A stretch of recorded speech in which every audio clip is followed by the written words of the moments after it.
This episode of the Golf Gambling Podcast on the Sports Gambling Podcast Network is presented by WynnBET. WynnBET is now live in Arizona, Colorado, Indiana, Louisiana, Michigan, Jersey, New York, Tennessee, and Virginia. From boosted same-game parlays to live in-game odds, WynnBET has what you need to win. Sign up today. You bet $100, you get $100 at sportsgamblingpodcast.com/WynnBET. That's sportsgamblingpodcast.com/WYNNBET. State restrictions do apply. And don't forget to head over to the SGPN merch store.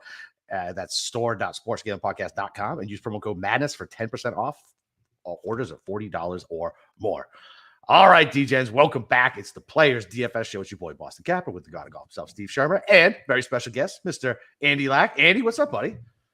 Not too much, guys. Honored to be a guest on your guys' show tonight for such a prestigious tournament, and I'm pretty excited for this week. I've always been like a low-key fan of the Players. I know it gets some shit as like people make fun of it as the idea of this like fifth major, because it's obviously not on the same tier as the majors, but I think as a standalone tournament, it's pretty great. So I'm pretty pumped for this week, guys. Yeah, I hope this year isn't a disaster like it was last year. The weather looks like it's will cooperate. Like what a shit show last year was. Like it was crazy. But yeah, I haven't even looked, to be honest. Is it supposed to be super windy or anything like that? It's gone back and forth. So it looks like there's going to be some sort of weather system that happens sometime in the middle of the tournament. Now it seems like it's going to happen overnight Friday to Saturday. I was looking earlier, looked like maybe there could be a little bit of wind on Saturday. It's changing though. It's fluctuating. So I think a cold front's going to come through. Kind of depends on the timing. Maybe slightly a advantage to PM AM, but it's early. I hate having to deal with that. I was just going to say, like, honestly, like, I just hope that like the waves are even.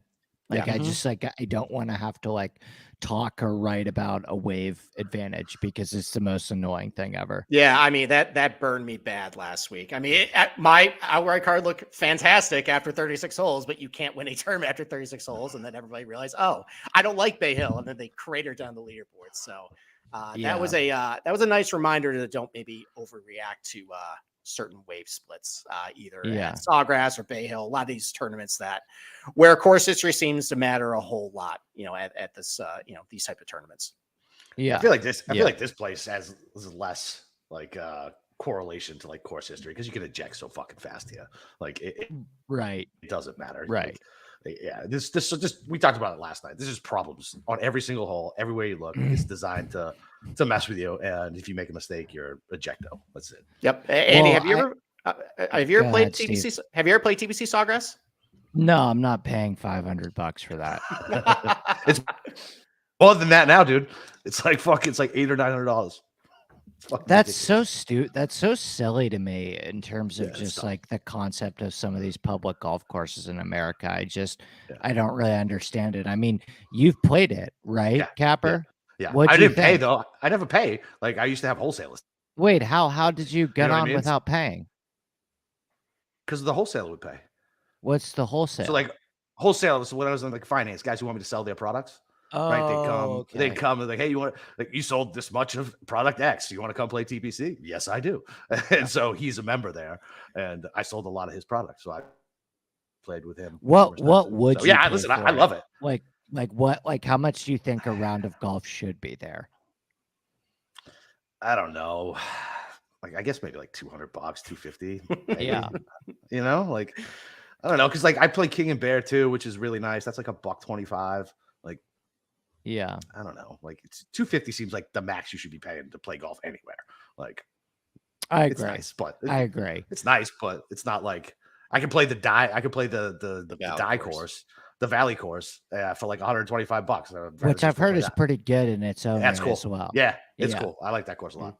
There you go. Yeah. So, all right. Well, why don't we transition a little bit to talking about TBC Sawgrass? So there's a couple changes that have been made to the golf course, some subtle stuff. I think the guy's name is Jeff Plotz, maybe the tournament director. He said that they wanted to add. He came a over more from Southwind, or he's been at a couple places, Southwind, Scottsdale. Yeah. So they basically wanted to put a little more Pete Dye back in this place because it's been softened over the years. So a couple of the changes they made was they steepened some of the face on some of the fairway bunkers, added a couple more severe mogul mounds off the fairways, added some pop bunkers around one. One change I noticed though, and I know you look at the GCSAA sheet. I look at it too, and I noticed that the rough looks like it's a little longer this year. It's going to be 3.5 inches. So, I mean, it seems like now I don't know if I agree with this, but it seems like they're trying to make it a little more penal off the tee if you're going to miss a fairway. So, but I don't know. How do you feel about that, Andy? Do you think maybe that's change might, alter a little bit about the profile of the player you're looking for? Do you think that's going to actually make it a little more of a premium to hit the fairway, or could the opposite happen where if it is difficult to hit fairways, it's going to make it, favor more of like a longer hitter who can get a wedge under it and get it close to the green? Well, first of all, this is news to me. Steve, when does the GSCAA sheet come out every year for the tournament? Because what happens is I always write my articles over the weekend on like Friday night and Saturday, and I use the one from last year because I know that it's not out by Friday and Saturday. But when does it usually come out? Like Monday morning? So here's the thing. So most of this year, they've been actually pretty good getting out a couple weeks in advance. Like they actually have Valspars out right now, which another for next week. That rough is going to be about 3 3/4 inches. It seems like they're pretty upset that Sam Burns has been winning there. So they're kind of doing what Wiley's did this year, where they drove the rough a little more to kind of make it a little more premium hit the fairway. Didn't really work all that great there. But this one was actually late. It didn't come out until I think this morning. I did the same thing as you, where I just looked at last year's. I was like, okay, 2.5 inch ryegrass rough. That's not all that, penal. It's taken a little bit of the importance of hitting it in the fairway at Sawgrass the last couple of years. I also noticed as well, they're not doing the velvet bentgrass mix and with the overseas, just a Poa trivialis. So, I mean, that doesn't really matter all that much, but the rough thing definitely caught my eye. And I'm just wondering, just because, it's so awkward off the tee at TPC Sawgrass. Like it just looks quirky and weird. And that, is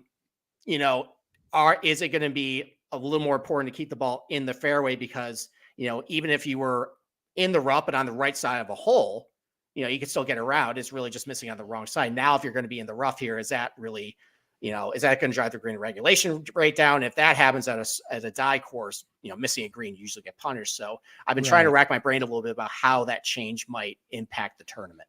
Right. Well, in theory, yes. I mean, that's a pretty sizable difference, the difference between 2.5 and 4.5, because it was 2.5 last year. It wasn't 3.5.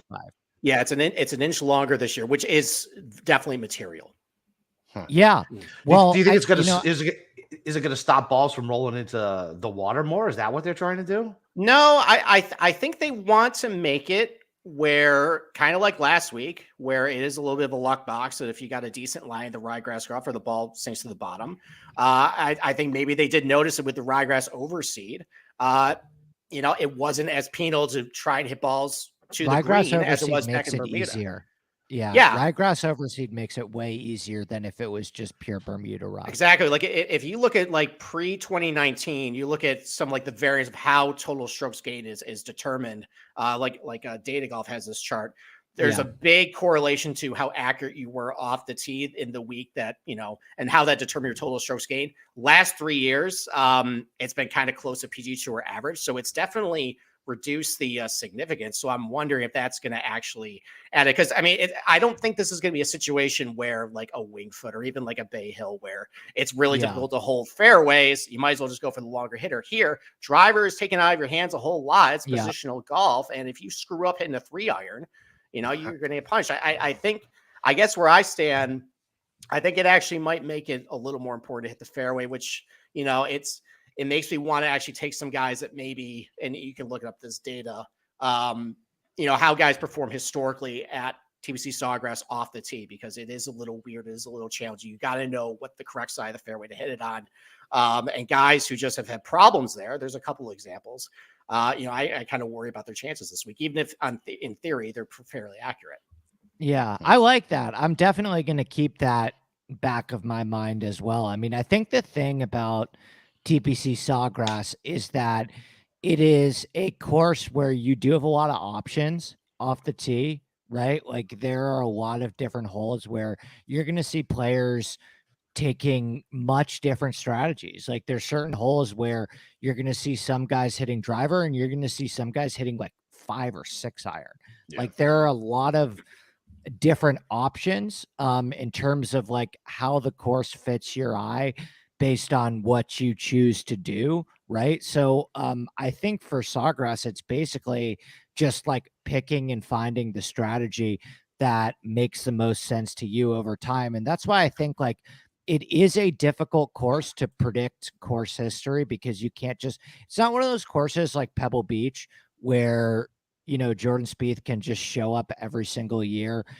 Doesn't really matter whether he's in good form or bad form, and he can finish in the top 10 just because it's him and it's Pebble Beach. Right. You can't do that at TPC Sawgrass. There's too many hazards and water that will expose you. Like water comes into play on 17 different holes, but it still has the 7th highest correlation between course history and success at this course, because it is such a strategic and nuanced course where like if you have your strategy and you figure out a specific strategy of what you want to do at TPC Sawgrass, and you start to say on some of these tee shots, like, okay, I am going to hit driver on this hole no matter what. Like that is just my strategy. That is the play. Like once you can start to develop some of those relationships between yourself and the strategy at this course, like I think those are the guys that are going to have the most benefit. So yeah, I like that idea of looking at maybe more so course history and how guys have performed off the tee, especially if there's more of a penalty for missing the fairway. Yeah. Yeah. So I guess, you know, speaking to that, you know, because there is a lot of volatility at this tournament, sometimes there isn't necessarily a specific type, a profile player that can do well here. I mean, like there's been examples of like Bryson DeChambeau up at the sort of top of the leaderboard, and then Brian Harman is close, you know, on his heels, 2 different players. So is there a particular profile you actually are targeting early in the week, or are you using like some other sort of metrics to kind of figure out like, you know, to break ties, or are you just gravitating towards, you know, a particular angle this week? Well, I don't know if I have like a specific angle. I think the one thing at TPC Sawgrass is I'm looking for a lot of balance, right? Like this is a shot maker's course. This is a ball striker's course. This is a course where, again, like there's certain players that probably just don't like it here, Yeah. right? Because one thing about Pete Dye, and I've had my issues with Pete Dye, I'm not the biggest fan of his in general, but I think one thing that he does really, really well is he's good at like visually tricking players, right? So I'm sure you can definitely speak to this, Capper, Yeah. but like Yes. I remember last time I played a Pete Dye course, it was the one up by Whistling Straits. I was up there for the Ryder Cup, and I'm forgetting the name of it, but Whistling Straits has like kind of a resort up there, and there's another Pete Dye course. And I remember thinking when I played the course, like, oh, he's like your eyes naturally go this way on a hole, but that is clearly not what you should do, right? Like Right. he's really good at making your eyes, or making you think you should hit the ball in a certain place, whereas that's exactly the opposite of what you should do. So to be honest with you, pretty simple formula. Like I'm looking for guys that are in really good form right now, because I think recent form is obviously the great equalizer when you get to courses that have a lot of tricks and nuances to them. And yeah, I think course history matters some. I think driving accuracy, as you mentioned, matters some a lot, Steve. And obviously wedge play is pretty important. Again, I think one of the reasons why this is one of Pete Dye's better courses, one of the things I like about TPC Sawgrass is that it doesn't really the proximity buckets are really spread out, right? It's not a specific wedge course or a mid iron course or a long iron course. It's a course that's asking you to hit pretty much every single club in your bag. And that's why I think like looking at overall iron play in general is probably a better way to go about it than kind of specifically picking out wedge players or long iron players. But yeah, kind of like a balanced mix for me this week. What about you guys? Yeah, I mean, speaking of that proximity thing, we talked about it last night. That it's actually not sticky either. If you go back through the years, some years it's actually more heavily weighted to like 125, 150. Like last year, I think it was more weighted to like 150, 175. It Yeah. fluctuates around. So, I mean, I did use a little wider bucket, but like kind of like you, I kind of looked just shorter to middle irons this year. Because it just seems like just looking at the profile players, like your proper, just no nonsense vanilla ball strikers. They all seem like they're pretty good from like 125 to 200. Sure. Those are the types of guys just generally do pretty well here. So it's a bigger range, but it helped me kind of break some ties a little bit. But kind of like you, I kind of went a little bit more feel, looking at course history. I definitely I watched a lot of videos. Golf Digest. No is a laying really up good one. has some good ones. Yeah. Yeah, I put that in my column this week. Actually, I watched the one with Matt Every, and he actually said two things that were pretty interesting. So first one, he doesn't like starting on number 10, which is funny because the first round leader lean apparently it's 10 in the morning. So 10 in the morning. Yeah, so Matt Every maybe not the most reliable source, but he also mentioned that he said that TBC Sawgrass is a nightmare for guys who like to fade the ball. And his rationale was, on any holes that basically is, ask for a left or right tee shot, there's not much adversity to the right of the tee box there. So if you really do want to hit a draw, you can do it. Anything that is right to left, though, there's usually a wall of trees or just something over to the left side that if you miss left, and that's the one thing you can't do as far as you can't miss left here. You're really in trouble. So, you think about it, Rory, when he won 2019, he was still, still hitting that, patented draw there. Justin Thomas was basically hitting duck hooks when he won. Cam Smith was hitting a lot of draws too. And you think about some popular faders. Dustin Johnson, he's had some good finishes here, but I can't ever remember him ever contending. Brooks Koepka hasn't really had a lot of success there. So it actually might make sense. I mean, it's hard to play that game of just all right, who's a fader, who's a drawer, because these are great professional golfers. You can probably ask Colin Morikawa to draw. I can. But I think we kind of know the types. We know, generally speaking, who likes to fade the ball, who likes to draw the ball, and that's kind of using a little bit more feel with that, and taking a little guess. Hopefully, I'm right on it. Just using that again a balanced approach. If I'm seeing that something you're usually really good at, and you've been struggling with it, I feel like with Sawgrass, you can't just bring your B- game throughout the whole tournament. That's going to turn to a D game very quickly. So just stuff like that. Yeah. Well, did you guys hear the Rahm interview? Rahm did an interview with No Laying Up a couple, it's probably maybe a couple months ago now. But one of the questions that they asked him is what is one hole on the PGA Tour that gives you nightmares or doesn't fit your eye?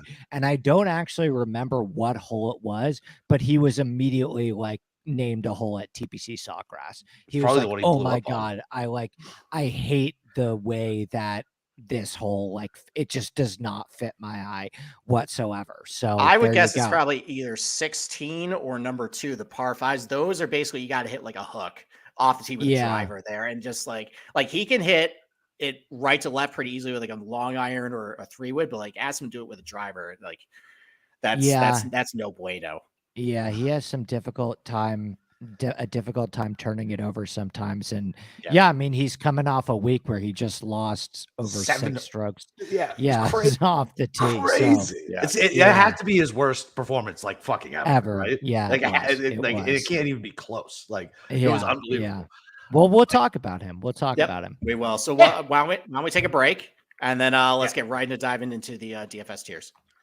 Let's do it. Well, listen, WynnBET is the official online sportsbook of the Sports Gambling Podcast Network. WynnBET is active in a bunch of states, and there's tons of ways to win, including live betting and same-game parlays, aka win bets, build your own bet. March Madness is almost here, plus plenty of ways of getting down on the NBA, NHL, and XFL. Sign up today to receive a special offer. You bet $100, you get $100. That's limited to state availability. And of course, for our DGens only, if you hit the biggest long shot parlay of the week, you get $1,000 in free credit. There's so much to choose from. And all you got to do is head over to sportsgamblingpodcast.com/winbet so they know that we sent you. That's sportsgamblingpodcast.com/WINNBET. Offer is subject to change. Terms and conditions, WynnBET.com. Must be 21 or older and present in the state where play through WynnBET is available. If you or someone you know has a gambling problem, call 1-800-522-4700. Okay. All right. Why don't we go right to the $10,000 range? So, Andy, why don't I start with you? So, I mean, listen, all these players are extremely good. We can go over all the particular details of why they're good. But, you've done a lot of great work over at Rick Run Good. Actually not just talking about the types of players to pick, but the theory around DFS, because it's a game within the game. So, talk about a little bit the guys above $10,000. Where do you? It's early, but where do you kind of get a sense that maybe the market might be going this week as far as like where do you think ownership is going to fall above $10,000? Good question. I've been thinking about this because I knew we were going to talk about this. I do think Rom will be underowned because he is so expensive and he left such a bad taste in people's mouth that I think people have a difficult time paying 11.8K to begin with.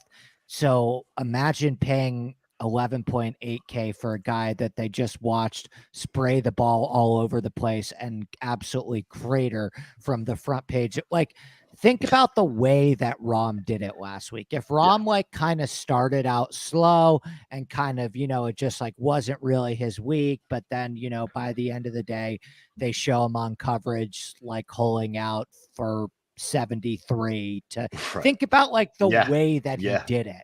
I think is going to put a lot more people off of him because he did it in such dramatic fashion where on Thursday afternoon, we were all sitting here saying like, what the fuck, he's going to do it again. Like, exactly. Unbelievable. This is a nightmare. Make it stop. A nightmare. And then I woke up on Friday morning and he was like completely irrelevant in the tournament. So I do think that Rom will be underowned.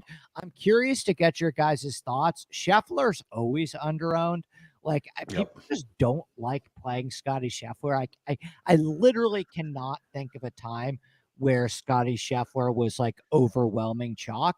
Yeah. So my guess is that it ends up being Rory and Xander. And not like Xander, left the best taste in people's mouths either last week. Like he was kind of playing well and then kind of played like shit over the weekend. So if I had to make a guess, I would probably say Rory ends up being the highest owned in this range. What about you guys? I think that's right. Like you said, Scotty's always underowned, and exactly what you said. The fashion in which Rom flamed out was so just like combined with the price. Yeah, I mean, nope, I don't need that. Yep, I don't need that stress. I'll go ahead and take Rory. Rory's won here. He just came in second. Like everybody likes to play Rory. So, yeah, I mean, I think we'll probably get a pretty good discount on Rom. The question is, do you want to trust Rom again? Right. So, like going into last weekend, I noticed the week before that he was going left a lot off the driver. It made me very uncomfortable picking him last week. And so if he goes left off the box again here, I mean, he's going to be in a fucking world of hurt. Yeah. So, well, I want to go to, I have an opinion on Rom, but I want to go to Steve first. Who do you think ends up being the highest owned?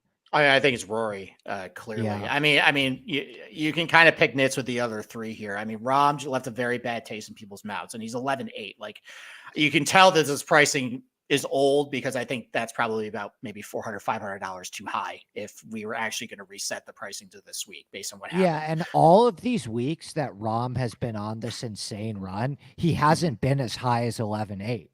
Yeah. So all of these weeks, like he was 10.8, 11.1, 11.2, 11.3, 11.4. So not only are you getting him off like a heat check week, a bad week, but this is the highest that you've ever had to pay for him throughout this entire run. Right. Yeah. So, I mean, with Scotty, the course history hasn't been very good. You can point to last year as an excuse. He was in the bad way, but even the prior 2 years wasn't very good. Seems like he doesn't really drive the ball very well here. His strokes getting off the tee numbers have not been very good. I mean, just conception. I think he's a fader off the tee. I think that's what he prefers. So if Matt Every is actually, I think. Yeah. Yeah. So if Matt Every is correct that faders tend to have trouble here, that would make sense that his course history is kind of pretty bland and he likes to fade the ball. So maybe it doesn't fit his eye. And then Xander, that's an interesting case to me because, I mean, he's got that second place finish here. Yeah. And then he's missed 3 straight cuts. Yeah. Last year he did get boned by the weather last year. So that's the thing. I think he was like 3 under heading into when they paused. He paused on 17 and then they came back on Sunday and it was just or Saturday morning and it was just a complete disaster. I think all 3 guys actually hit it in the water in his group. Was he in it was like him, Brooks, and somebody. It might have been Scotty. I think all 3 guys hit it in the water there. So, but Xander was doing very well at that time. And then in the COVID year, I think he hit the ball very good in that first round, but he didn't putt very well. So it's hard with him because I mean, on paper you got 3 straight miscuts. There might be a little bit of context to it. He didn't play all that great last week. I mean, he was pretty good through 2 rounds, and then it just seemed like over the weekend, on Saturday, just couldn't get anything going. Sunday, I don't know what happened. The back nine kind of just unstarted him at that point. But I can almost see actually maybe him going a little bit lower ownership because I think people might look at the 3 straight miscuts and not really look at the context there. Yeah, look at the guys below him too. Well, you got Homa, who's going to be uber popular. So I think people will definitely skip over Xander, even though Xander always picks up late sneaky ownership. But I don't think it's going to be enough to move him. Like as not even close to the chalk. I think it'll be. It could, and I think in the year, I think when he finished like second, he drove the ball really well. He drove the ball really well in the COVID year. He was driving the ball very well until the winds kicked up. In his miscuts year, he didn't drive the ball, so it's been a little up and down with him. But I'm intrigued by him. I don't know exactly if I'm going to have any bets on him. I'm not really sure about DFS ownership right now, but I'm intrigued. I actually kind of like Rom though. I'm because I think it's more it's roster construction for me. I'm not really in love with anybody in the 9s, to be completely honest. I like a lot of guys in the 8s, so I feel like I can go to 11-8 with Rom and then just go right down to a lot of guys I really like in the 8s. I talked about it earlier in the show how he's done a good job with his long irons and his 3-woods being able to hit the ball right to left. He had a lot of really good shots. So maybe he can lean a little bit more on that. His overall strokes gain off the tee numbers of Sawgrass have been really good. I mean, obviously you look at any of the proximity numbers or his success on overseeded tracks. If this is a situation where the higher rough maybe leads to a lower green regulation rate overall, or if the greens are, Capri, you said that the greens when you played on our local course were very firm. So if the greens are pretty firm and balls coming out of the rough there, you're gonna get some flyer lies. He's really good around the green. So I don't mind actually going to 11-8 and then maybe skipping the 9s and going to the $8,000 range. And I think based on the fact that, he was in final group in 2019, I think he finished top 10 either in 2021 or 2022. So a lot of success here. I think he can maybe learn from last week, maybe make some adjustments. We're saying, okay, instead of maybe taking a driver on this hole, maybe I just lay back a little bit because I know I have an automatic shot that I've been working on, that can hit a nice draw. And then, he can lean on, any of the holes where it does fit his eye with a driver, hit that fade. And then he does a really good job hitting a draw with his irons. That's really important at Pete Dye golf course, being able to hit the ball both ways on the same hole. So if Rom is going to have a little bit of an ownership discount, I kind of actually like it for roster construction based on some other guys I like this week. Like it. So you don't like anybody in the 9s? I have concerns and questions, and I want to talk about with Andy on a bunch of stuff. And I know we tried to keep it under an hour. We are definitely not on pace for under an hour. Well, let's talk about the 9s. Let's talk about the 9s. Yeah, I don't have anything more to say about the 10s. I think, like, if you're asking me to choose somebody, I'd probably choose Xander, but I could see myself fading everyone in the 10s. I definitely probably am a lot higher on the 9K range than you are. Okay. All right. Let's talk about Patrick Cantlay, because I can already make the case for Cantlay because I made the same case last year and it blew up in my face. So good form coming in. Obviously, he checks all the boxes with the stat sheet. I mean, good at the stadium course at PGA West, good at Harbor Town, good at TBC River Highlands. You got the Pete Dye, connections there. But that's translating to 3 miscuts. And I feel like I'm sitting in deja vu here. So what's different, I guess, this time around with Cantlay is, and like, I understand the arguments for him. I made the arguments last year. Is this going to be different for him this time around, or is chalk Cantlay and steamed up to 16-1? Is that going to blow up in people's faces again at TPC Sawgrass? Well, I wasn't planning on playing Cantlay. I mean, I'm still not sold. There's this thing with there's 3 players, Xander, Cantlay, and Tony Finau, that I don't know if I will ever trust on Bermuda, like fully trust on Bermuda. Even though all 3 of them have done certain things recently to kind of disprove that and debunk that myth. Xander's probably the one that I feel the best about on Bermuda of the three because he's had so much success at Eastlake. But you've even started to see Finau start to pile up some good results on Bermuda. He won the Houston Open in the fall. He finished top 5 in Memphis. And Cantlay is still the one where I'm like, Cantlay in Florida, and I know he just finished top 5 at the API, and he's playing great golf, but there's something about him on Bermuda where I don't know if I'll ever be sold, and I just don't like my eyes weren't drawn to him this week. My eyes are drawn to Cantlay when we get to the Northeast on bent grass. Like I don't personally feel like a strong affection for Cantlay this week, especially if he's going to be super popular. But is that why you've brought him up first? Because you're seeing that he gets the most ownership in this range? Because I was actually thinking it was going to be Homa, because I think people have just developed this love affair with Homa because so many guys have been on his outright wins. He's developed this super high floor. Not that Cantlay has it, but Homa is just like, even his bad weeks, it feels like he's an automatic T25. So I could see a lot of guys going Homa Cantlay to start, and fading the 10K rage and having that be a start. Yeah, I could definitely see that. I could definitely see Homa. And for all the reasons that you said, plus, like you said, like they hit so many outrights with him. He engages with the golf internet. So it's you don't think JT is going to get the most steam at this price? No, I do think JT will be popular 100%. Like I absolutely do. My favorite in this range is Finau. I really actually like Finau this week. I don't think there's going to be room for him on my betting card. I did bet JT. I got a 22-1 on JT.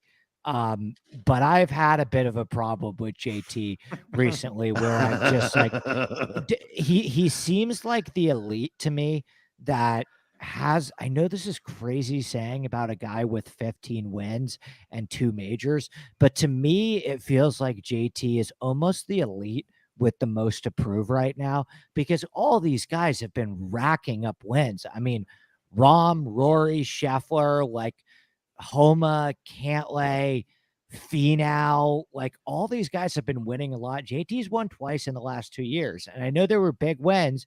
I know they were at the Players and the PGA Championship, but this is a guy that won 15 times on the PGA Tour before his 27th birthday. And since then has, like, objectively, like, his iron play has not been at JT levels for like 6 months now. And so I have it in my head that this is like, okay, this is JT's time.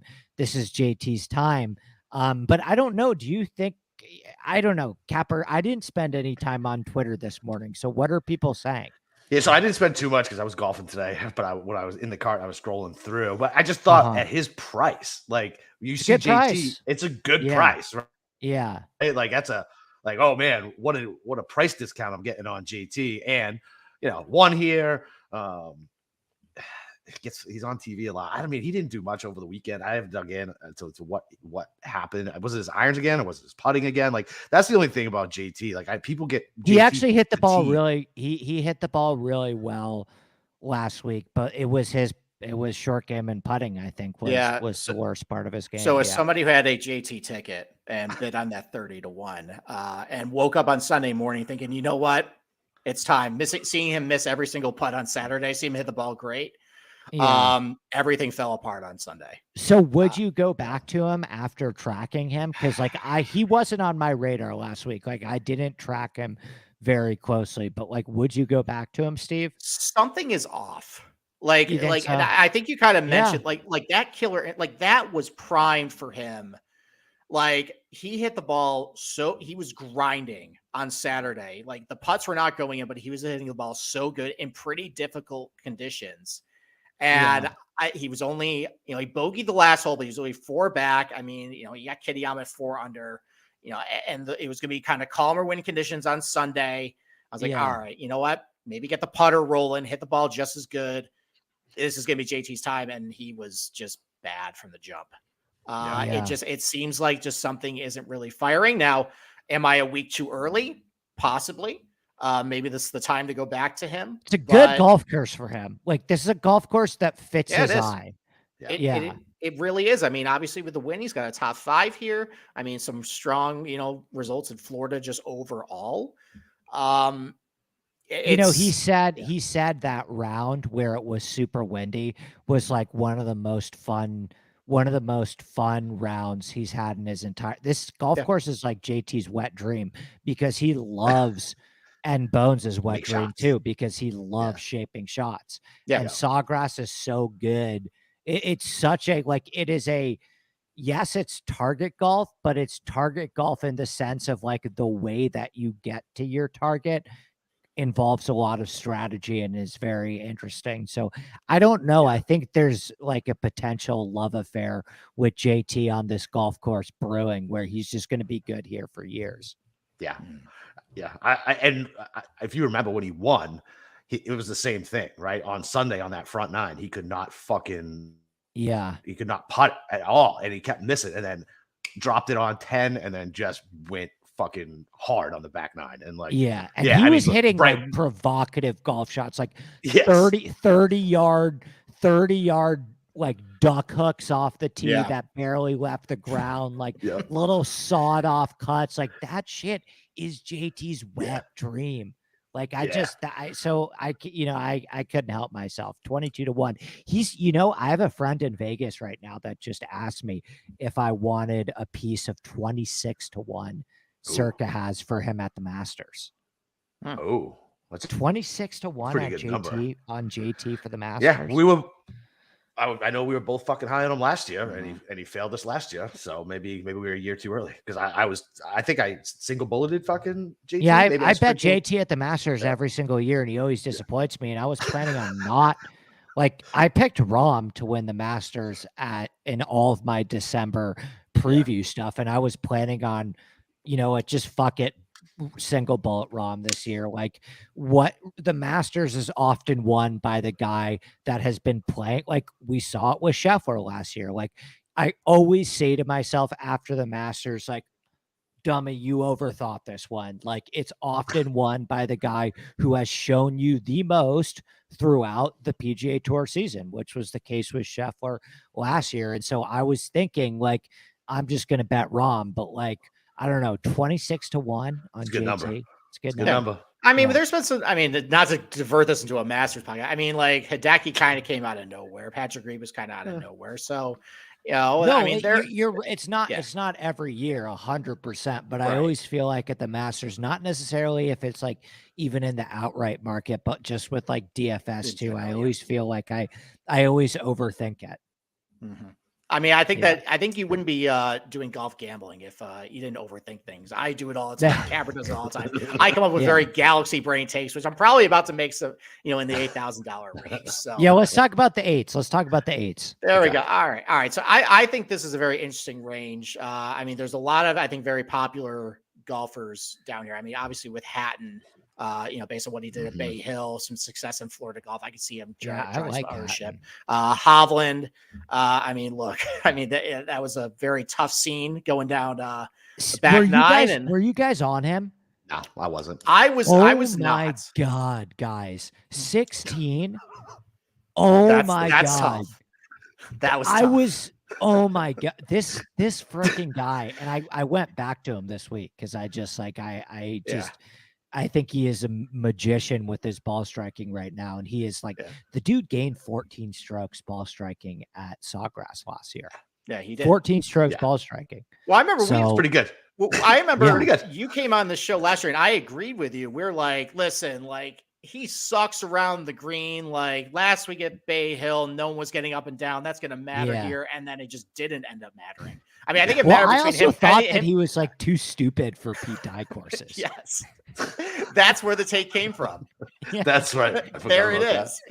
So, but no, I mean, like that shot in 16 and then plugging in the bunker on I think 8 was just That was And brutal. then Although, just such like a sloppy 3-putt bogey to like kill you in one and done, like with the money. Yeah. Just such a sloppy to like not great. God damn, he did not deserve a 10th place finish after how relevant he was in that golf tournament. He It's was. just That was a kick tough in the scene. nuts. So, so in the $8,000 range, I guess, you know, who are maybe a couple of guys you see that might be low owned that might be a decent pivot this week? Well, Hideki's going to be like 2%, guys. But I mean, Yes. like, is he hurt? Like, I bet him last week, and you know, I played him last week in DraftKings, and I actually wrote him up and like endorsed him in one of my articles. And he actually played pretty well on Thursday, but played like shit on Friday. So I'm like scared to go back to him. But to me, that's the obvious pivot, right? Yeah, but is it a pivot just a pivot, or do you actually think it's a good pivot? Do you know what I mean? Well, that's the question too. Yeah. But like, okay, I want to start with the opposite direction before I determine pivots. Who do you guys think is the most popular in this range? Hatton. Yeah. There's a lot of Jason Day and Lowry love this week too, right? Oh, like, Day. People are I betting, thought Day was. Yeah, I thought Day people was are betting Jason Day and Lowry. You know who I really like this week? Who I bet, guys? Why not Zalatoris at this golf course? I also am on Zalatoris, and let me make the case for Zalatoris. Make it around 35-1. Yeah. Like, why not Zalatoris? I thought Everybody, this guy was everyone's favorite, and I feel like he's been. I asked Kirshner, I was like, "Are you betting Zalatoris?" And like, I don't know what's up with people just like off him right now for some reason, because I bet him last week too, and he was super popular last week. And listen, like, I know he finished 50th, but he still hit the ball pretty well. It's not like he didn't. Like, he was fine. Yeah, I mean, I think just maybe with the model people, the iron game since he's come back from the injuries haven't been Zalatoris levels. Like, we've seen glimpses, like at Riviera, he was great, but there's been some clunkers. Like last week, he hit the ball, I think, with his irons okay. They weren't like Zalatoris levels. Off the tee, he's been really good, which is actually really good because of the back injury. It's encouraging. Why I like him though is, I mean, you think about last year. Like, I think he finished like 27th or so, but he was 26th. But he was 3 back going into the final round. And that was a weird like Monday finish anyways. He was right there. Solid top 30 finish back in, I think, when he first played this. You know, if he can win TPC Southwind, I don't really see a whole lot of difference between that place and this place as far as like plotter, everything right in front of you, a lot of water. Won that track there. So I really like Zalatoris this week. I'm not sure about the DFS ownership, but that's a guy who, like, I'm looking, he's driven it really well at Sawgrass, really good at both Sawgrass and some other PTI golf courses I looked at, some good at some other like Florida, like other similar tracks I looked at as well. I really like Zalatoris this week for sure. Do you guys think Spieth is going to be popular coming off last week? I think people are going to be scared of that back tweak, right? I mean, I think that will spook enough people where he won't be mega chalk because they were talking about it on the broadcast, and then I mean, you know how it goes; it just snowballs. You know, like like Decky. Yeah, who do you guys prefer, Spieth or Fitzpatrick or Cameron Young of that like middle tier? I kind of like all three, to be completely honest. I kind of like Fitzpatrick the most. I think I can make a case, I think, for all three.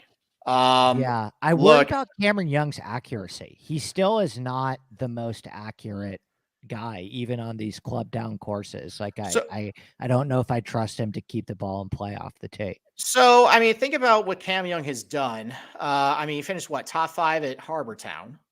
So that's a good point. You can do it. Yeah. I actually look back last year. He was 3 under before the weather started to go downhill in the first round. He was in the bad wave. He was 3 under before the weather started to go downhill. He's actually hitting a lot of fairways. You know, he was actually driving pretty well, and then just the weather just blew him out to sea. You know, I was concerned last week about him because his short game was just really, really bad, and his putting has been also bad. I thought that was kind of a bad combo for Bay Hill. I bet him last week. He had every right to be in that tournament, and he never made that move. He was like right there. He was in the top 10 for the entire tournament, but like never really made that move. Yeah, I noticed he passed the eye test with his short game. I thought his short game was really improved last week compared to when he was doing some other tournaments leading up here. So if that's shored up, the ball striking has been really good. I've seen him at least club down on certain places where that's necessary. I actually don't mind Cam Young this week. I mean, Fitzpatrick, I think you can make the obvious case, good history here. Finally hit his irons pretty good. Maybe he's finally shaken off the neck injury, some decent finishes at Sawgrass and Florida in general. He just one bad round on Saturday. Otherwise, he was okay on Sunday, really good through the first 2 rounds, he carried that momentum. And then, with Spieth, obviously with the back injury, that can be a little concerning. The history at Sawgrass, ever since that 4th place finish way back in 2014, I think it's just been pretty disastrous. Overall, though, he's actually hit it pretty okay off the tee. So I think off the, at least, visually off the tee, he's okay there. That's been a concern with Spieth, recently, just as far as how squirrely he can be sometimes. Yeah. And then with the putter, look, I mean, like JT lost strokes putting and won this thing. And if he's having a bad week off the tee, I mean, Cam Smith even, was really bad off the tee. And he just, I don't know, like it seems like ever since they moved it to March and they had the overseed, like those Sundays, like one guy just caught fire on Sunday, and I can see Spieth kind of carrying momentum from last week into this week, even if he isn't really perfect for everything I'm looking for this week. What about you, Capper? I feel like me and Steve are the ones giving all the opinions. I want more opinions out of Capper. So I'm never Fitzpatrick ever, and especially coming off his neck injury. I can't get there. I just can't. It's just a personality thing with me, and I know it's fucking stupid because it has nothing to do with his personality. But it is fucking stupid. Listen, I know. I'm aware. And listen. So what did you think of the Netflix episode? Did you watch it? I fucking hated it. I hated it. It's the one thing I didn't think it was a good episode. It wasn't a good episode. And then on top of that, it was the one outcome I did not want because of that stupid narrative that was going on that week. He won here as an amateur. He's definitely going to win. And it fucking came true. And I'm still I'm podcasting with his best friend tomorrow morning, Rappaport. So. Oh, nice. Yeah. That's what so I'm never Fitzpatrick. I think Young is good, man. Like we talked about how everybody was on Will Z. We've been waiting for Cam Young to win. Like, why can't he win here? Like you said, like his around the green is improved. If he get a hot putter, I don't know what he does with the clubbing down, though. I don't know. You know what I mean? Like, but he plays weird course as well. I mean, he could have won the fucking British Open, which is a weird course, right? The Harbor Town point that Steve brought up makes me feel a lot better because I had to wipe that away from my memory, but that one makes me feel a lot better. And then the only other guy to talk about is Tom Kim, who, I think is a really, really good course fit. Like this is a really good course for Tom Kim. I think he has a way better chance to win the Players than he does at any major this year. But I just don't love first timers here. And I'd rather play Lowry or Hatton. I mean, I think the answer, because Tom Kim, I think, is pretty popular this week. He's in push because the narrative, he's really accurate. He won at Wyndham. So, I mean, maybe people are trying Wyndham as a comp. Yeah. Yeah. I mean, maybe people are trying to say, 20-year-old South Korean Siwoo did it. Why can't Tom Kim do it? So I'm going to say a little bit of word of caution about Tom Kim for 2 reasons. Number one, even though, yes, he's really accurate off the tee, just because of how visually weird it is at TPC Sawgrass, like you mentioned, like, Pete Dye play tricks. It could fool him. Yeah. It might not translate well here. So, I mean, like a guy like Morikawa, it's never really translated here, and he hits a lot of fairways. Just it might not suit his eye. So there's that point. And number two, if it is a situation where the rough is actually up and it's difficult to get out of, a guy that's that short, with not as much club head speed like Tom Kim, that might give him some issues. The only reason why I have more confidence in Tom Kim is because he has Fowler's caddy who was Fowler's caddy when Fowler won here. Mm-hmm. That is true. So I mean, like on paper, he hit the ball relatively fine last week. I understand it. I mean, but it's kind of like the out of the box thinking. That's probably galaxy brain myself away from Tom Kim, who might end up doing well, and I'll have nothing on him. So, all right, that's all I got in the eights. All right, but other than that, I mean, like, just kind of put a bow on it. Like, I like a lot of guys in this range, from Hovland to Lowry to Hatton. I think the only guys I'm not on is probably Tom Kim, just because of the first timer thing. Hideki, I'm not convinced he's healthy. I understand Right. it's a pivot here. Like his driving distances have been way down, and to me, that seems like something is amiss. Like he's like compensating for something, because it's almost like off the tee. He's been like Russell Henley, which is, I don't think, very desirable for Hideki as far as like trying to have that. So, but we'll see. I mean, this is a course he could club down. Distance isn't the biggest factor here. Maybe that could wake him up. Yeah. So, all right. Why don't we take another break, and then we'll keep breaking down the DFS here. Finish it up. Yes. Yep, that is all right. So we are also brought to you by Underdog Fantasy. Is your home for off-season NFL best ball drafts, and they also got you covered in a ton of other daily games, including NBA, NHL, and PGA. Underdog Fantasy is a great way to get down on your favorite player props. If they're not available in your state, head over to underdogfantasy.com and use promo code SGPN for 100% deposit bonus up to $100. That's underdogfantasy.com, promo code SGPN. Okay. And then, we're going to talk about Piper golf balls right now. So look, I mean, you're in my neck of the woods right now. We just got a nice fresh coat of snow. Andy, Oak Hill was blanketed with snow for the last couple of weeks here. I'm going up there in a couple weeks for new member orientation. Oh, very good. So we'll have to. So I'll hit you up. Yeah. Yeah. Let me know, and then we'll have to we'll connect there. So anyway, I mean, I'm going to the store right now. Golf season is hopefully about a month away for me. I gotta get new golf balls, and obviously, I like to gravitate towards the premium balls, like your Pro V1s, your TaylorMades. Well, why do that when you can get a discounted golf ball that performs just as good as the top line golf balls? And that's Piper golf balls. They have a full line of golf balls that matches your handicap. The premium ball is a gold ball. That's for scratch handicappers all the way up to a 7. It's a 4-piece urethane golf ball that has really good spin rates around the green to help you control getting close to the pin. And that's a real quick way to get to lower your scores, is getting your around the green game under control. So go to Piper golf/GGP. You can get 50% off any shipments over $50. That's Piper.golf/GGP, and improve your game today. Nice. All right, so let's talk about some of the fucking chalk in the 7K range, and if we think it's good or bad chalk. So Keegan's going to be fucking Uber owned. Yeah. What do you think? So I love Keegan, so I'm completely biased, but I mean, he had a bad round, and he looked like he figured it out on Sunday again. Yeah, I like Keegan. I bet Keegan. It's so gross. And I didn't want to do this coming on your show this week, because I feel like you pumped way too much air into this guy's tires already. But I like Keegan a lot, and I bet him at 50-1. I love the way that he's hitting the ball right now. He has really good course history. I think that he has the type of like very well-rounded iron play that should help him succeed on this course. I trust him to keep the ball in play off the tee.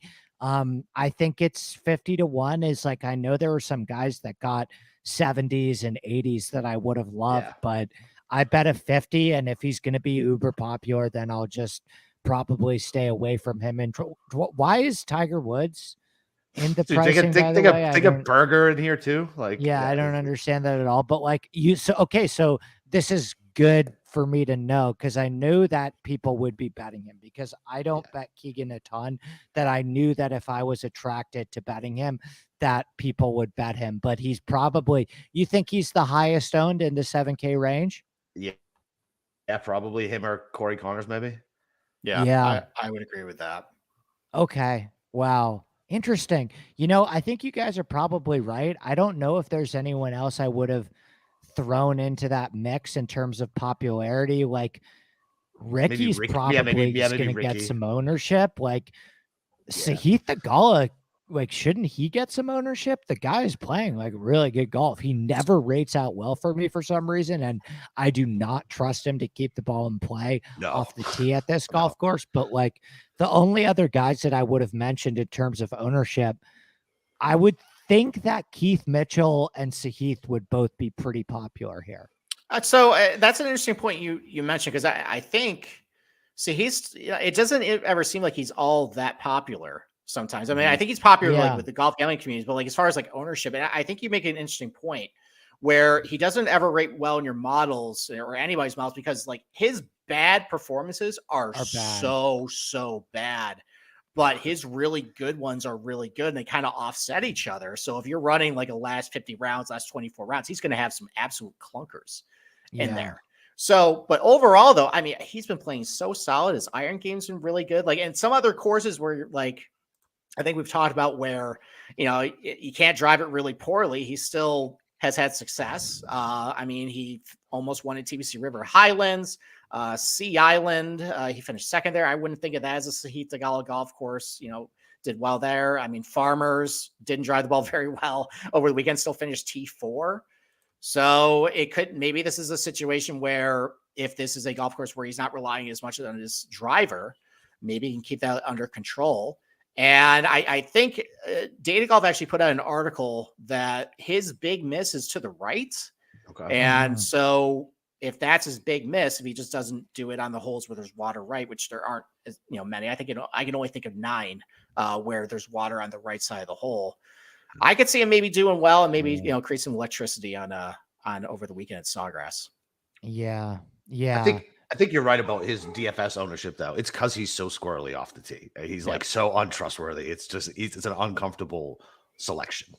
Yeah. Do you guys think, you know, who my favorite play in the 7s is? Honestly, I mean, Tommy Fleetwood, ownership dependent. No, but I like Tommy Fleetwood. Do you guys think Siwoo is going to be popular this week? I think so. Yeah, you do. He'll get the Mayo bump, right? He'll get the Mayo bump. Yeah, So, he's got the Mayo bump. I mean, obviously, like I like Siwoo Pete a lot Dye, this good, week. you know, winner here, winner at Stadium Course, winner at Wyndham. What's not to like? I guess you're right. Seriously, yeah. I mean, his iron play hasn't been all that good, but he still has okay finishes the last 3 tournaments or so. But okay, you know, I'll just pivot to Billy Horschel. I think Horschel is actually a decent pivot. You think so?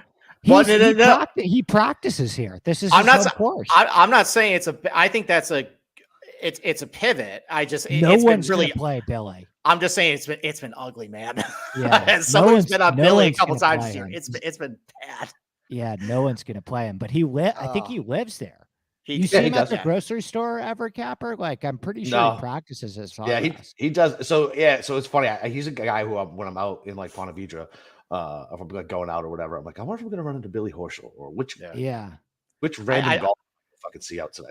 I feel like Horschel right now is like in like Kevin Kisner zone where like just everything kind of looks horrible, but you're like, all right, you're going to move back to a golf course that, you know, kind of fits you theoretically. Quite bad at the Honda Classic. Yeah. I bet him instead. I had a choice between Chris Kirk and Billy, and I picked Billy, and I felt really good after the first round.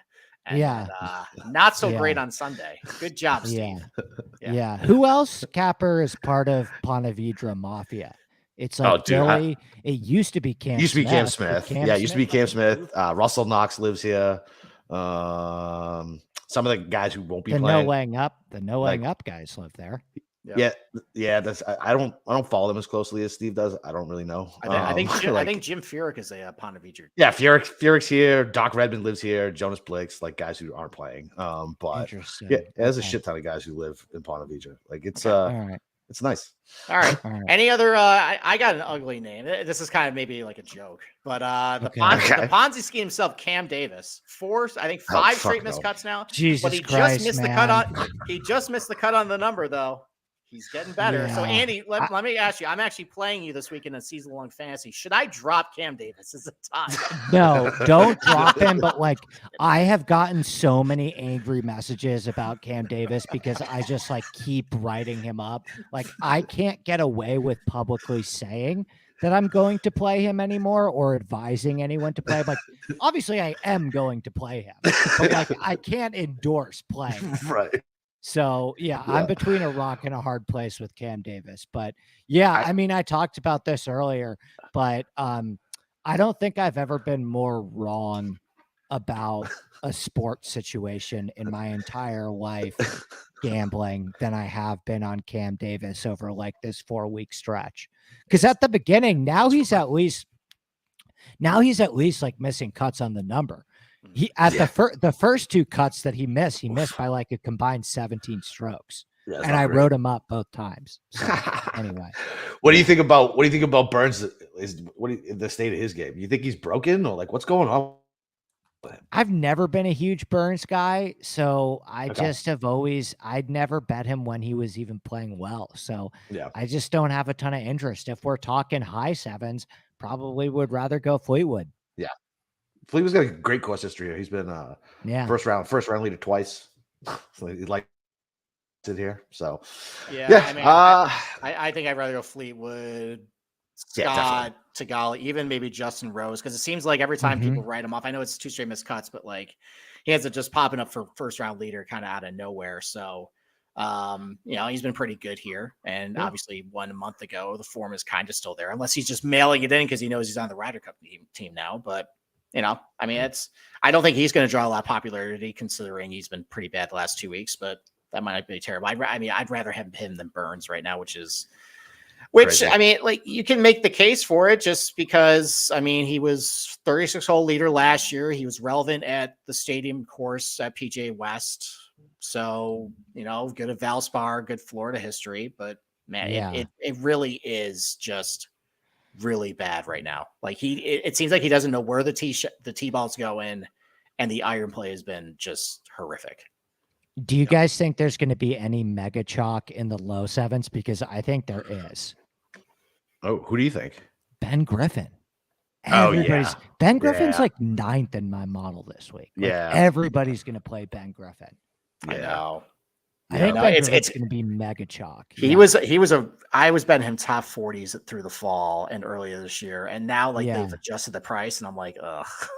Yeah. Now I can't justify paying like plus 105 on a top 40 for Ben Griffin. but- Yeah. I really like Hadwin. I think I'd rather play Hadwin. He's got a good course history here. Yeah. Mhm. Yeah. He's not coming in the greatest of floor. Hadwin and Smalley would be my guys Yeah. into the low sevens. Straka's been a little better lately, and he's okay at Sawgrass, and that's another guy who was pretty good at TBC Southwind. So that might be okay, but yeah, I think you're right on Griffin being popular. I can see Hadwin drawing some ownership. The last missed cut will help keep some ownership away from him. Probably. So That's probably so. Yeah. What? So the 6K, the mega chalk is Wait, Webb Simpson. I have one more what you thing got? to say about the Yeah, what you sevens. got? Remember when everybody was talking about Taylor Montgomery as the second coming of Tiger Woods? And I was sitting here saying, you guys do realize that there's going to come a point where he's going to not gain 15 strokes putting every week. And what do you know? Here he is in his rightful place at 7,300. Yeah, he's playing big boy golf courses now where he actually got to hit an iron shot. Yeah, Unbelievable. This guy was taken in like well-deserved victory of lap. fantasy drafts. Yeah. This guy was taken. Yeah. People were like, why do you have Taylor Montgomery? Like, look at the guys he's surrounded by in price. Denny McCarthy, Matt Kuchar, Andrew Putnam. And I had him ranked around those guys in my season-long ranking. People thought I was crazy. And Yeah, I think you auto drafted him in our little league draft though. I thought that was the biggest irony of them all. I know, and I've actually been starting him, and like he is making cuts. But I'm surprised. I've actually kind of pulled it together in that league despite auto draft. I have my typical like a fantasy football season where I think I'm second in points scored and I'm like 3 and 5. So I won despite leaving Kirk Kitayama on my bench last week. So I've been having some fun in that league trying to like grind out on the waiver wire because my team is worse than I think a lot of yours is, but I've been like grinding some good waiver wire moves. I mean, you're really good for like the Hondas. Like your team, I was your team. I was like, I do not want to play you at like the 3N. Yes. I'm like, because all my guys are going to be gone, and you're going to have like Ben Griffin and like Robbie Shelton, like all the really good like Corn Ferry graduates. You cleaned up there. So all right, Capper, how about like so Webb Simpson mega chalk, huh? Mega he's getting like right now he's projecting at like 8-9%, and that's right now. So that's crazy. What's funny is because I brought him up last night, like, hey, did he find something? Because he's made 6 birdies. On the back 9 of the Sunday. Good court. Yeah. History here. Like, I don't know. He's definitely going to be huge. And then in Vegas, he's even going to be more popular. I love and then- Vegas. Is he going to be Me super too. popular? Fuck. Yeah, projected That 9%. stinks because I really like Vegas this Yeah, week. That's a he's bummer. he's really good at Sawgrass, and his TDA Yep. numbers are really good. I mean, I I think was gonna- anytime you get it below 7, if you see a guy with course history and ball striking, that's like Yeah, I was gonna bet him this week at like 220 to 1. Yeah, why not? Vegas. Fuck it. Yeah. Yeah. That's how I got my addiction to Vegas was at TPC when he drained that like fucking 85 Super footer long on putt. 17. Yeah. I was like, I love this fucking guy. And then I Yeah. proceeded to waste a ton of money on him over the next couple of years. Yeah. Vegas is going to be uber popular. Davis Riley, Yeah. obviously coming off the top 10. Underpriced. I wish they put out the pricing a little bit later. Yeah. Yeah, he would be probably low 7s, I think, after last week because people just love Davis Riley after what he did last year. And then Ryder and Gim for the super dumpster dive. Gim. Do you Gim. guys have any dumpster dives? I have one guy at 6,400 that I really like. But what about the old guys, Franco Molinari or Danny Willett? Oh. Molinari played all right. Molinari, last week. yes. Willett, no. Molinari, Willett's- yes, though. Yeah. I think Willett's had 2 top 40s in a row. So Yeah, he's fine. okay. Anyone else for you, Capper, before I give my bomb? Sure. So tell me if I'm crazy. I always play Fratelli here, right? I don't remember why. I don't remember As a why I played Fratelli enthusiast, he's bad like 95% of the time. Like you have to catch him on one good week, and it could be the players. Like he's played well here before. Yeah. I think maybe that's it. He's a really good like fuck it GPP play. I'm pretty sure he's like 140th out of 150 players in my model. So, but right. he's right. gonna like finish like 8th at the Masters and then disappear for 2 years. But like, that's for that's accurate. How about some Brandon Wu? Hitting the ball pretty good and pretty accurate off the tee. I was looking at another you, buddy. Okay. I have another you on my mind. Go ahead. Kevin Yu. Are you guys familiar with Kevin Yu? I am. Is he in the field? Yeah, he's 6,400. I don't think he's in the Are field. you guys familiar with him? Like, do you guys No, know who I'm talking about with Kevin Yu? I love Kevin Yu. I have He's cashed a lot of good. top 40 bets. He's on my fantasy team. I don't think he's actually in the field though. No way. He's in the field. 6,400. Hold on. No, he is not in the field. No. He's in the field. 6,400. I just did a search of the tee times. He's not because he's on my fantasy team and he did not have the active check mark next to him. What? This guy was like, I was so pumped to play this guy. He's on the DraftKings slate. I mean, so is Tiger and Berger though.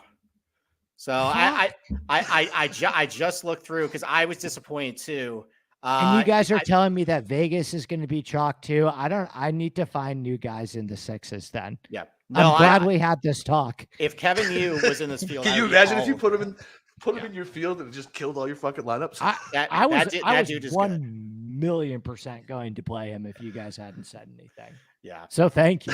You're welcome. I don't know. I don't have any other answers in the 6s now that my boy is gone. I am a big Kevin Yu fan. So yeah, he's good. I am. I should start maybe I'll do a Kevin Yu Twitter tracker account. That'll be my grand return to Twitter there. So God damn.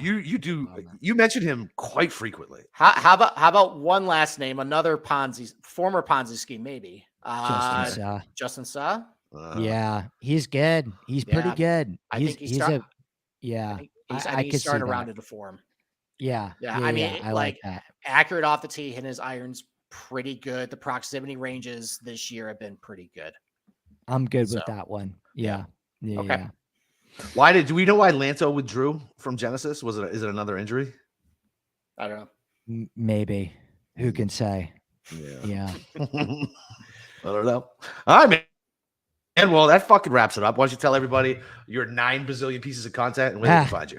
Just go to my Twitter account. It's probably the easiest way. ADP Lack Sports on Twitter. But yeah, you can find my writing everywhere.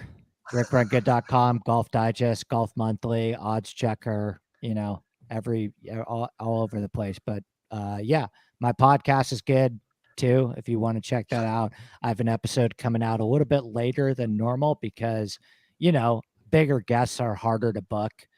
Yeah. It's harder to lock those guys down. But I met this guy at the Genesis, and we had a good time together at the Genesis. He's a really good dude, and you guys probably know him from his Barstool and his Netflix now fame too. But I have an episode with Rappaport coming out probably sometime later tomorrow in the afternoon. Sweet. Well, that's a good get, man. Fuck it. Go check out his podcast. It's solid. It's not just picks. It's better than that. And so that's the shit I enjoy.